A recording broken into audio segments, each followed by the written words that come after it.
संसारातला मोह त्यागून ईश्वर असलेल्या, आध्यात्मिक असलेल्या, परंतप असलेल्या अनंत ब्रह्मांड नायकाच्या चरणापर्यंत आपला मोह गेला पाहिजे. हा मोह त्यागून त्या मोहनापाशी आपला मोह जाणं, याला खऱ्या अर्थानं प्रपंच आणि परमार्थाची सांगड म्हणतात. ही सांगड जुळली पाहिजे. वेगळ्या बाजू नाहीये ह्या. दोन चाकं जरी असली परंतु त्याच्यामधला जो एक्सेल आहे तो जुळलेला आहे प्रपंच आणि परमार्थाचा. प्रपंच उत्तम रीतीने जर केला तर तिथंच रामकृष्ण जन्माला येणार आहे, तिथंच ज्ञानेश्वर माऊली, संत तुकाराम, सर्वज्ञ चक्रधर स्वामी जन्माला येणार आहे, तिथंच अनेक महात्मे जन्माला येतील. तो एक्सेल जुळलेला आहे, तो गज पाईप जुळलेला आहे दोन्ही गोष्टीचा, दोन्ही चाकाचा. प्रपंच सुंदर रीतीने जर होत असेल तर तिथं अपत्य सुंदर रीतीने येईल. पण प्रपंच नासका झाला, रावण कंस तिथं यायला वेळ लागणार नाही, तिथं औरंगजेब पैदा व्हायला वेळ लागणार नाही, तिथं दुसऱ्यांचा अहित करणारी माणसं वेळ लागणार नाही. प्रपंच हा परमार्थाचीच एक बाजू आहे. ज्याने प्रपंच निर्मोही भावनेना केला, भगवान गोपाल कृष्णाला मागण्यापूर्वी जेव्हा सुतक सुतपी त्या त्रेतायुगामध्ये तप करतात, 12 वर्ष असं तप केलं, दोघांनी व्रत घेतलं की आजपासून आपण पती पत्नी नाहीये, जोपर्यंत आपल्या पोटी परमात्मा जन्माला येण्यासाठी आशीर्वाद देत नाही तोपर्यंत आपण दोघांशी संबंध न ठेवावे. फक्त आपण एक या संसार यज्ञामध्ये आहुती देणारी आपण समित आहोत, या रीतीने आपण वागावं. 12 वर्ष दादा वनवासामध्ये राहिले, झाडांची पानं खाली, फळांच्या साली खाल्या, नवे नवे गवत खाल्या, आणि 12 वर्षांनी परमात्मा प्रसन्न होता आणि म्हणता मागा. भगवान कृष्ण जन्माच्या येण्याच्या 3 पिढ्या अगोदरची कहाणी आहे. त्या सुतप सुतपीला मग परमात्मा प्रसन्न झाल्यानंतर म्हटले, त्या दोघांनी म्हटले तुम्हाला माहिती आहे की आमच्या पोटी संतान नाही आहे, आमच्या पोटी संतान यावी. म्हटले होईल. म्हटले नाही, अशी संतान नाही आहे, तुमच्यासारखी संतान व्हावी. परमात्माला आशीर्वाद मागितला, तुमच्यासारखी संतान. प्रभूने विचार केला आशीर्वाद देण्यापूर्वी, माझ्यासारखी संतान, माझ्यासारखा तर मीच आहे हो, माझ्यासारखी संतान कशी जन्माला येऊ शकते. आणि मग परमात्मा तिथं प्रसन्न होऊन म्हणतो की माझ्यासारखी संतान नाही जन्माला येणार, मीच तुमच्या पोटी द्वापारयुगाच्या शेवटी जन्माला येईल. हे अनेक वर्ष सुचारू रूपाने केलेल्या प्रपंचाचं फळ आहे त्या वसुदेव देवकीच्या. आणि मग तुरुंगामध्ये सुद्धा त्या बालकृष्णाचा जन्मोत्सव करताय. कसे प्रपंचिक असतील, कसे नवरा बायको असतील. आपल्याला बंगल्यामध्ये सुद्धा आपलं रडू आवरत नाही दादा. गाडीमध्ये सुंदर रीतीनं आपल्याकडे सगळं वैभव प्राप्त असताना सुद्धा जेव्हा आपण शोकांकित होतो, दुःखित होतो, त्यावेळेस त्या यातना आपल्याच्यानी संपत नाही. आणि मग त्या रोगामध्ये तब्दील होतात. अतिचिंता केली तर शुगरमध्ये तब्दील होते, अति राग केला तर बीपी मध्ये परिवर्तित होते, अति हवा केली तर ते कामामध्ये, क्रोधामध्ये, नवे नवे पार कॅन्सर पर्यंत ते आजार जातात. हे सगळे मनाचेच प्रकार आहेत. मन जेवढं जेवढं जेवढं जेवढं दूषित झालं, जसं एखादा पाण्याचा पाईप आहे त्याला पुढून दाबा, तो भले जॉईंटला निघून नाही दिला, तुम्ही जॉईंटला सोल्युशन लावलेलं असेल, तो कुठंतरी अशा ठिकाणी लीक होईल, अशा ठिकाणी त्याचा फुगा फुटेल आणि तो फुटणार. शरीरामध्ये हे सगळं जे तयार होतं ते मनाचं प्रतीक आहे. जन्मल्यापासून माणूस स्वच्छ आहे, पण मनामध्ये दुर्भावना टाकत आला, चुकीचं काही टाकत आला, मग त्याच्या मनामध्ये शास्त्र सांगतं बघा, माणसाचे पंचेंद्रिय ऍक्टिव्ह आहे. आता तुम्ही सगळी सुज्ञ मंडळी बसली म्हणून मी तात्विक बोलले, मागच्या महिला मंडळ जर पुढे असतं तर मग मी गोष्टी सांगितल्या असतात. पोपट दादा आले म्हणून आता मला तात्विक बोलावं लागलं. प्राण्यांमध्ये एक एक इंद्रिय ऍक्टिव्ह असतं दादा, एकाच इंद्रियाचे ते मालक असतात, सगळे इंद्रिय त्यांचे ऍक्टिव्ह नसतात. 5 उदाहरणं मी सांगतो. माणसाचे पंचेंद्रिय ऍक्टिव्ह आहेत. कसं? या 5 इंद्रियाचा तो वापर करतोय आणि सुंदर रीतीने वापर करतोय, मोघम वापर करतोय, मोकळा वापर करतोय. बाकीच्या प्राण्यांच्या योनीमध्ये सगळे इंद्रिय ऍक्टिव्ह नाही. उदाहरण म्हणून सांगतो, फुलपाखराचा फक्त डोळाच ऍक्टिव्ह आहे. त्याचं फक्त चक्षु इंद्रिय ऍक्टिव्ह असल्या कारणानं, चक्षु इंद्रिय त्याचं प्रबळ असल्या कारणानं तो ते डोळ्याच्याच अधीन राहतो. आणि फुलपाखरू इतकं डोळ्याच्या अधीन होतं, इतकं डोळ्याच्या अधीन होतं की सुंदर असलेल्या गुलाबाच्या फुलावरती बसून सुद्धा ते तृप्त होत नाही, लगेच त्याला दुसरं फुल दिसतं, त्या दुसऱ्या फुलावरती उडून जातात. आता 14 दिवसाचं आयुष्य आहे, पण फुलावरती उडण्यामध्ये संपून जाते. डोळ्याच्या अधीन गेला, अति डोळ्याच्या अधीन गेला. त्या डोळ्याचा वापर त्याला संतुष्ट चांगल्या रीतीने करता आला नाही आणि संतोष त्याच्या जीवनात आला नाही. म्हणून 14 दिवसामध्ये त्याला ते पराक्रम खाता आले नाही, मधु गोळा करता आला नाही. फक्त त्या डोळ्याची तहान भागवण्यामध्ये, डोळ्याची भूक भागवण्यामध्ये 14 दिवसामध्ये त्यांनी फक्त प्रवास केला, फक्त प्रवास केला. दुसरं उदाहरण माशाचं आहे. माशाचं जिव्हा इंद्रिय ऍक्टिव्ह असतं सगळ्यात जास्त. मासा सगळ्यात गलिच्छ प्राणी आणि त्या माशाला खाणारा सगळ्यात उत्तम प्राणी म्हटला जाईल. शास्त्रांनी सांगितलेले आहे. आता त्याच्यातही कॅटेगरी शास्त्रांनी याच्याकरता केल्या. खाऊ नये हा शास्त्राचा सिद्धांत आहे, HGOC, त्याच्यावरती अर्थ सांगेलच मी. पण खाणारे जरी असले तर त्याच्यामध्येही कॅटेगरी आहे. कुणाचं खावं, खाऊ नये हा ते पुरस्कार वेगळा होईल, विषयांतर होईल ते. परंतु मासा खाणारा हा सगळ्यात नीच आणि पापी प्राणी आहे. कारण मासा हा सगळ्या तिथल्या जलचरांची विष्ठा खातो आणि विष्ठा ती तशी खात नाही. येतो किळस येईल तुम्हाला, विष्ठेचं रूपांतर शेवाळामध्ये झाल्यानंतर खातो. पाण्यामध्ये मासा झोप घेईल कैसा एवढंच आपल्याला माहिती आहे. पण पाण्यामध्ये मासा 2 नंबरला जातो कैसा? कुठं जातो? पाण्यातच जातो. मलमूत्र तिथंच आहे. त्यालाच खाणारे काही प्राणी आहेत, त्यालाच ते परिवर्तित होऊन ग्रहण करणारे असे काही प्राणी आहेत. मासा हा जिभेच्या अति आहारी गेल्यामुळे जातो की काही खात राहतो आणि दिसलं तशी झपक मारतो. आणि मग तो कोळी येतो, कोळ्याने त्या गळाला कुठंतरी एक मांसाचा तुकडा लावलेला आहे आणि त्या तुकडा लावलेला त्या गळाला खाली सोडतो. जसा त्याला त्या गळाला दिसला, तो तुकडा दिसला, माशाने त्याच्यावरती झपक मारली आणि तोंडामध्ये काटा अडकला. जिव्हा इंद्रिया खातीर त्याचा मृत्यू झाला. एका इंद्रिया खातीर, एका इंद्रियाच्या अधीन झालेल्या जीवांचा कसा मृत्यू होतो? या माणसाकडे तर 5ही इंद्रिय आणि ते पण प्रबळ. जे नाही बघावं ते सुद्धा बघण्याची याच्याकडे ताकद आहे. पहिला फुलपाखरू कसं डोळ्याने मरतं, दुसरा मासा हा जिभेना मरतो, तिसरा भवरा आहे, नाकाच्या अधीन झालेला भवरा आहे. त्याला त्या कमळाच्या सुगंधाची इतकी प्रीती लागलेली आहे, इतकी ओढ लागलेली आहे की त्या कमळामध्ये तो जसा गेला, त्या कमळाच्या पाकळ्यांवरती बसला, तो दिवसभर तिथंच बसलेला असतो. दिवसभर हलायचं नाव घेत नाही. संध्याकाळ होते, सूर्य अस्ताला जातो, कमळ आपल्या आपण पाकळ्या मिटायला सुरुवात करतं. त्यालाही कळतं की काहीतरी स्पर्श होतोय पाठीला, परंतु नाकाच्या इतका आधी नाही त्या सुगंधाच्या, ओढू वाटत नाही. आणि मग म्हणतात की त्या पाकळ्या मिटतात, संध्याकाळ होते आणि मग संध्याकाळी पाकळ्या मिटल्यामुळं पूर्ण गच्च त्या पाकळ्या कमळाच्या लागल्या गेला. त्या नाकाच्या द्वारे जो श्वास घेतला जाणार होता तो श्वास त्या भोवऱ्याला मिळत नाही आणि रात्रीच गुदमरून मरतो क्वचित एखादा प्राणी. आणि तो तिथं विचारही करतो की आता सकाळ होईल आणि सकाळ झाल्यानंतर आपण मस्तपैकी परत कमळ फुलल्यानंतर आपण उडून जाऊ. परंतु काय काय होतं की पहाटे पहाटेच म्हणतात असंख्य हत्ती त्या सरोवरामध्ये येतात आणि त्या कमळांना तुडवून जातात. त्या जो भोवरा असतो त्या भोवराचा त्याच्या पायाखाली मृत्यू होतो. नाकाच्या अधीन झाल्या कारणानं मृत्यू झाला. हत्ती आहे, चौथा प्राणी हत्ती आहे. पंच इंद्रियांची उदाहरणं आहे. हत्तीला स्पर्श मोहित करतो, स्पर्शाच्या अति अधीन हत्ती आहे. ज्या दिवशी त्या हत्तीचा स्पर्श त्याला झाला त्या दिवसापासून त्यांच्या गड्डस्थळातून रजस्राव होत असतो आणि त्या दिवसासाठी त्या हत्तीनीसाठी पागल असतो, मदमत्त झालेला आहे, उन्मत्त झालेला आहे. आणि जशी हत्ती दिसते तसा तिच्यासाठी तो पागल सारखा पळत फिरतो.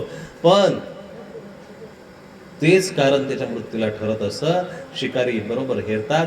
शिकारी काय करतात की गवताचा एक हत्ती तयार करतात, त्याच्या खाली खड्डा तयार करतात, 2-4 पळस खड्डा तयार करून त्याच्यावरती ती गवताची हत्तीने ठेवतात.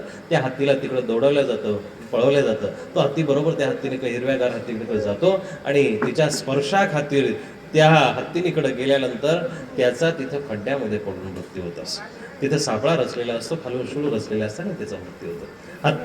हत्तीचा स्पर्शाखातीर मृत्यू झाला दादा. आणि 5वा हरिणाचा मृत्यू.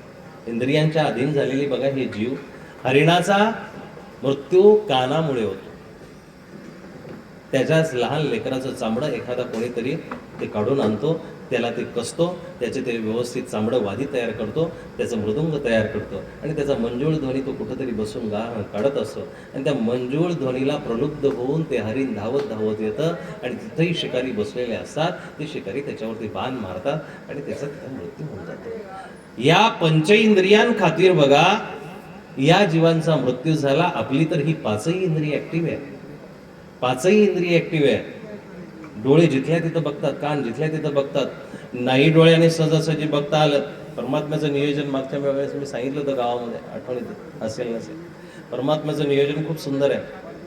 50व्या वर्षी तो डोळे कमजोर करतो, निसर्ग नियमाप्रमाणे व्हायलाच पाहिजे. 50व्या वर्षी कानही कमजोर व्हायला पाहिजे, 2 इंद्रिय तर बिलकुल कमी व्हायला पाहिजे, जीवही अडखळायला पाहिजे, तोंडातले दात कमी होतात. या तिन्हींचं कारण सांगतो.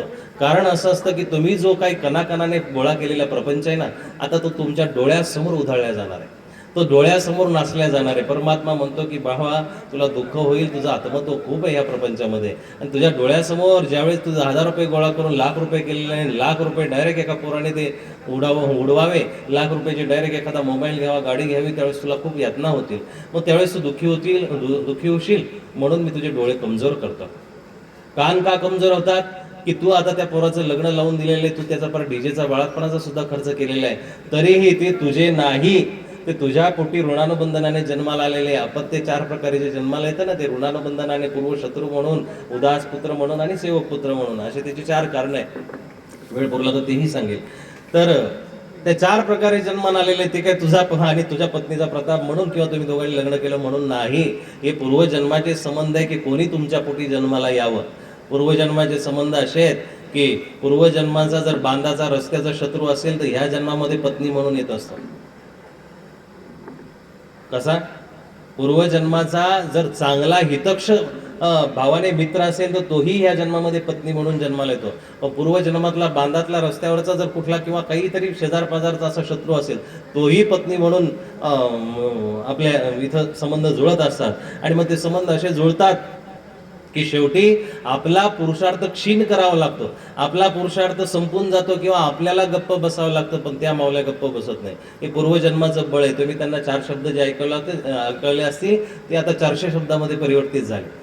आणि तुम्ही विचार जरी केला, घरातून बाहेर तणफणत पडले की हे आता हिचा आहे ना काहीतरी मी करतोच बंदोबस्त, आता ही माहेरला गेली पाहिजे किंवा मी काहीतरी करतो, पण ते घरी येईपर्यंत वातावरण परत बदललेलं असतं. आपण खूप प्लॅनिंग करून यायचं, पण घरी आल्यानंतर गरम गरम शिरा असतो, गरम गरम चहा असतो, गरम गरम जेवण असतं, गेलं सगळं आपल्या प्लॅनिंगवरती पाणी फिरलं. हे पूर्वजन्माचं शत्रू म्हणून. असं भांडण असं गोड होणं, असं भांडण असं गोड, हे पूर्वजन्माचे शत्रू आहे.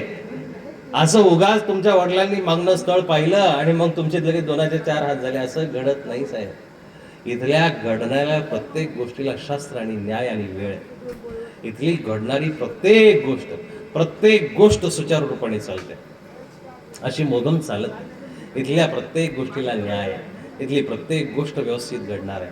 कान परमात्मा याच्याकरता कमी करतो, कमजोर करतो की आता तुझ्या समोर तू वाढवलेला प्रपंच आणि तू केलेलं सगळं समर्पण, आता ते दोघं जेव्हा चर्चा करतील आणि चर्चा करता करता जेव्हा तुमचा मुलगा सांगेल, त्या पत्नीला सांगेल, त्या आपल्या अर्धांगिनीला सांगेल की आमच्या पप्पानी हे केलं, आमच्या वडिलांनी हे केलं, त्यावेळेस ती म्हणाल, हो तुमच्या पप्पानी काय फरशा बसवल्या हो, माझ्या बापाच्या इथं तिथं त्या राजस्थानमधून आलेला संगमरवर आहे, 400 रुपये स्क्वेअर फुटाचा आहे.